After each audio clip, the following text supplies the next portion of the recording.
दुनिया में 5% disease genetic या आनुवंशिक होते हैं और 95% हमारी हैबिट्स आदतों में छुपे होते हैं। क्या आपने कभी सोचा है क्यों मनुष्य जाति पहले से ज़्यादा बीमार और कमज़ोर रहने लगी है? बल्कि पहले के कंपैरिजन फूड अवेलेबिलिटी अब पहले से ज़्यादा अच्छी है और लोग भी ज़्यादा पढ़े लिखे हैं, बहुत जागरूक हैं। आप में से बहुत से लोग बाहर का खाना भी नहीं खाते हैं और प्रोसेस फूड भी नहीं लेते हैं और कई लोग तो वेजिटेरियन भी हैं। फिर भी इंसानों का जीवन काल लाइफ स्पैन कम क्यों होता जा रहा है?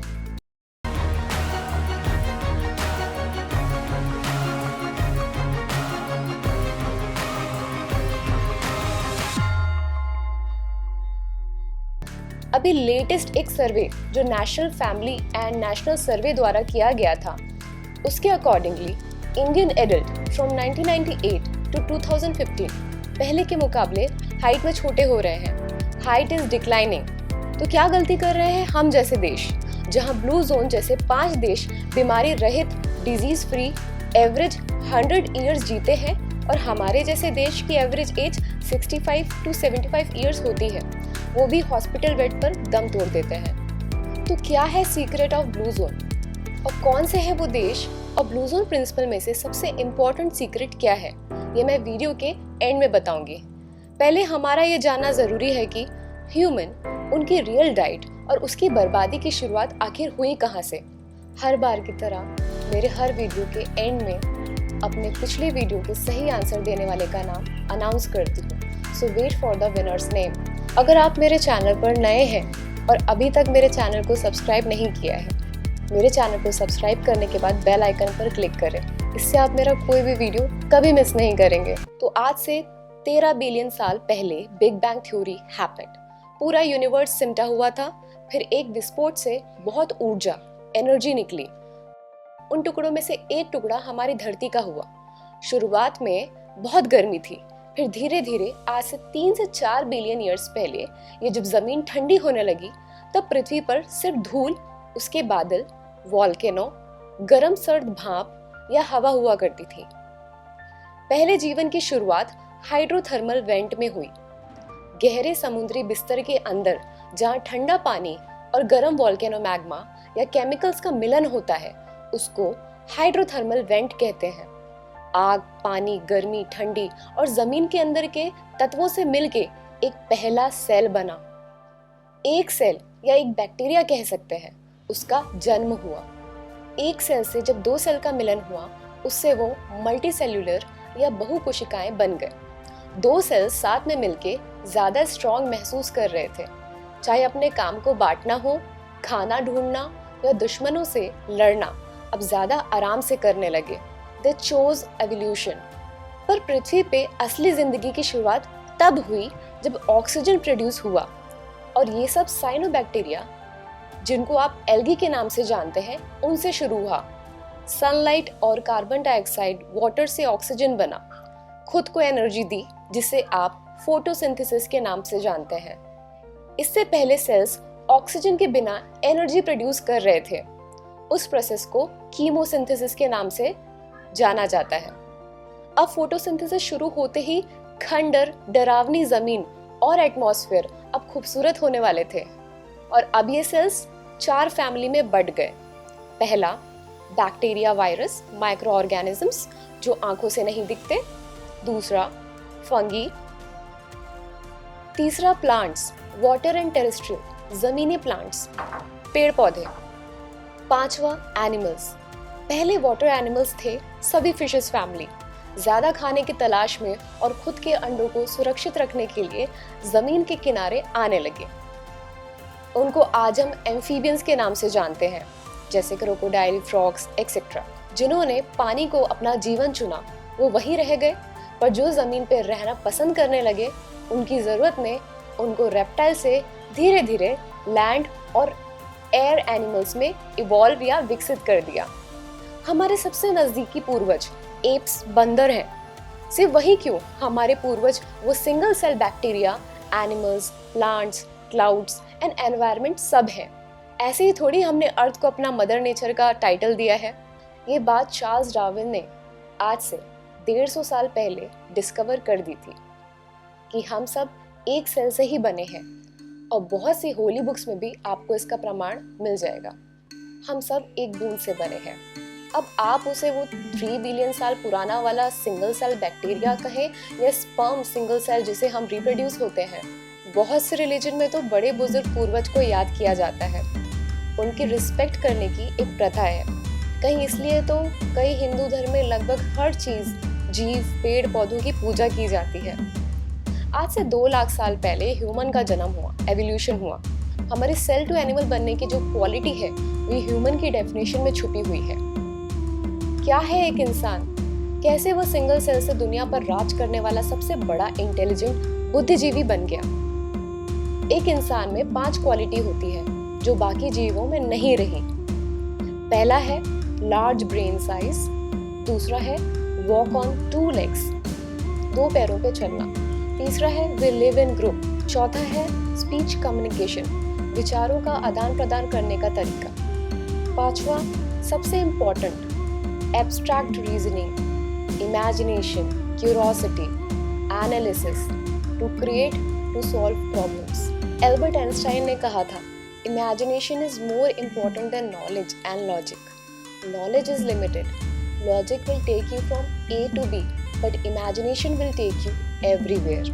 यहाँ तक सब ठीक है। इंसान आज भी इवॉल्व हो रहा है और होता रहेगा और होना भी चाहिए। तो जो जीव जंगल, सूरज, बोरिंग परिस्थितियों में भी बिना बीमारियों के लंबी जिंदगी जी लेते थे, पर आज ऐसा क्या हो रहा है कि इंसान इतनी टेक्नोलॉजी के बाद भी अपनी लाइफ को बीमारी से दूर नहीं कर पा रहा है, उसमें और इजाफा हो रहा है। इस क्या को समझने के लिए हमें ह्यूमन सिविलाइजेशन समझना होगा। हमारे रीजनिंग की वजह से आज से 5 से 6,000 साल पहले we became civilised and gave birth to civilisation, जिसे हम खुद को ज़्यादा एफिशिएंट एंड प्रोडक्टिव बना सके सोशली एंड कल्चरली। सिविलाइजेशन से ग्लोबलाइजेशन की शुरुआत हुई ताकि हम सब गुड्स को पूरी दुनिया में ट्रेड, एक्सप्लोर एंड एक्सचेंज कर सकें। 18th सेंचुरी में आज से 200-300 साल पहले ग्लोबलाइजेशन को एफिशिएंट बनाने के लिए 3 चीज़ों की स्टार्टिंग हुई।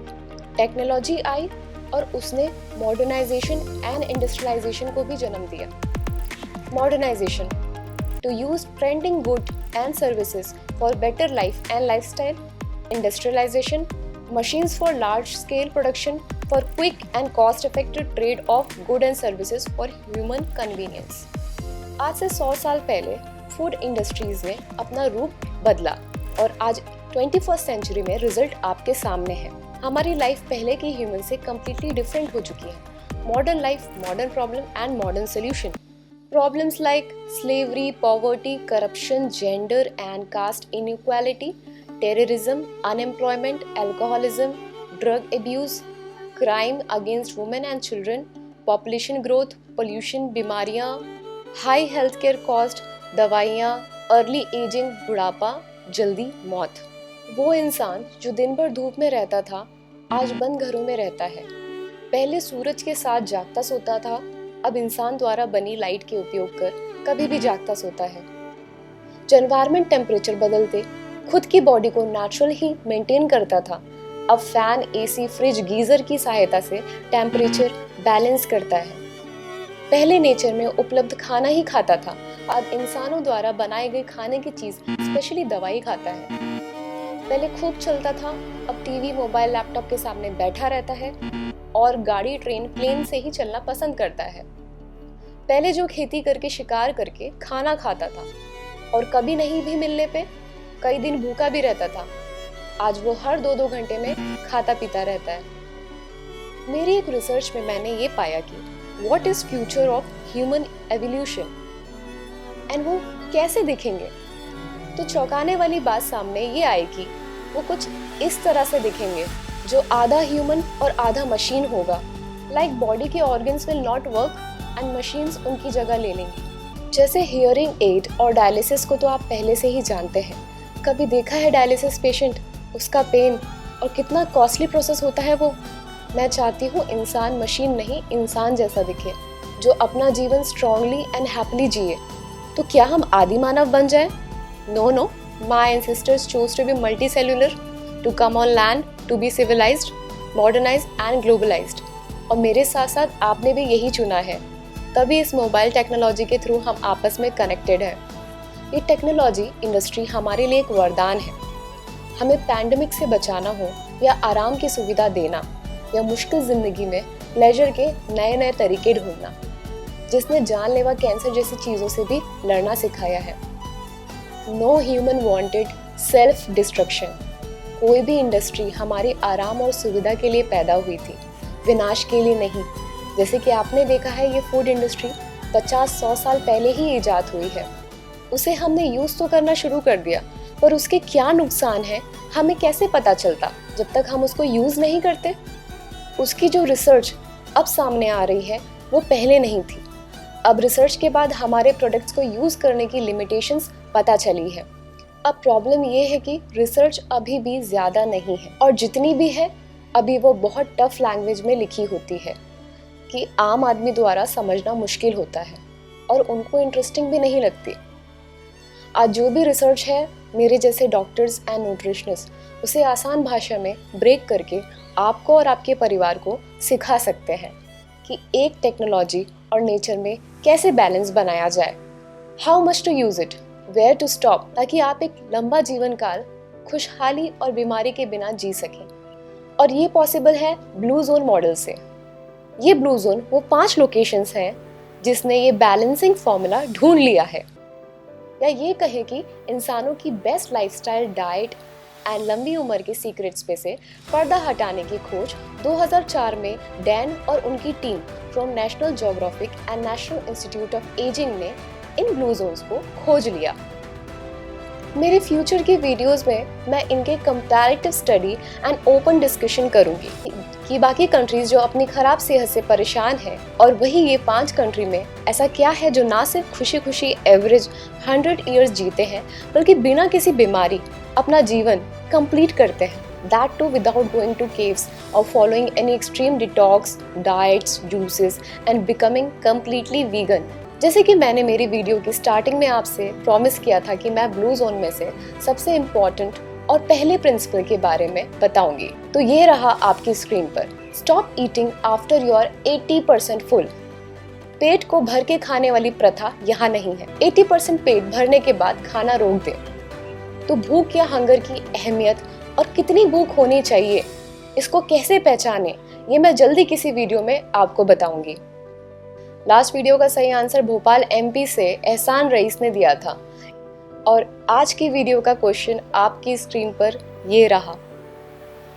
The reasons are highlighted by which colour where people live disease free and long life. क्षेत्रों को किस रंग से हाईलाइट किया गया है जहां लोग रोग मुक्त और लंबा जीवन जीते हैं? A red Lal, B green हरा, C ब्लू नीला, D ब्लैक यानी काला। इसका सही आंसर आप मुझे कमेंट सेक्शन में लिखकर बता सकते हैं। हर बार की तरह सही आंसर देने वाले विनर का नाम मेरी नेक्स्ट वीडियो में अनाउंस करूंगी। जो सिविलाइजेशन का एकमात्र मकसद ह्यूमन रेस को आगे ले जाना था, आज वो अपनी बनाई चीज़ों से कमज़ोर पड़ रहा है। मेरा मिशन है सिविलाइज्ड ह्यूमन को फिर से स्ट्रॉन्ग बनाना, इस मैसेज को हर एक इंसान तक पहुंचाना। इस मदर नेचर ने मुझे तो बहुत कुछ दिया है, ज़िंदगी जीने के लिए सुविधा साधन, अच्छे माँ बाप, प्यारे भाई बहन, 2 प्यारे बच्चे और ढेर सारे खूबसूरत आप जैसे लोग जो मुझे अपने रिव्यू एंड कमेंट से मोटिवेट करते रहते। अब ये मेरा टाइम है मदर नेचर को अपना प्यार लौटाना, जो मैं मिशन गाइड टू डाइट से करने की छोटी सी कोशिश कर रही हूँ। और सबसे ज़्यादा मुझे तब मोटिवेशन मिलता है जब आप भी इसका हिस्सा बनते हैं। मेरे वीडियो को ना सिर्फ एक गाइड बन के शेयर करते हैं, बल्कि इन मैसेज को अपने जीवन में फॉलो भी करते हैं और उन लोगों तक भी पहुंचाते हैं जिनके पास वक्त नहीं है और मोबाइल जैसे साधन नहीं है। अगर आपको मेरे गाइड टू डाइट मिशन और वीडियोस पसंद आती है और या आप चाहते हैं कि मैं काम कंटिन्यू करती रहूं, तो मेरे वीडियो को लाइक ज़रूर करें। You can also join my guide to diet WhatsApp community. It's absolutely free. कहते हैं ना, चैरिटी एंड शेयरिंग पैसे के बिना भी पॉसिबल है, और आप सब उसका एक एग्जाम्पल है। तो मिलते हैं नेक्स्ट वीडियो में। Keep sharing the message. Thanks. Stay fit.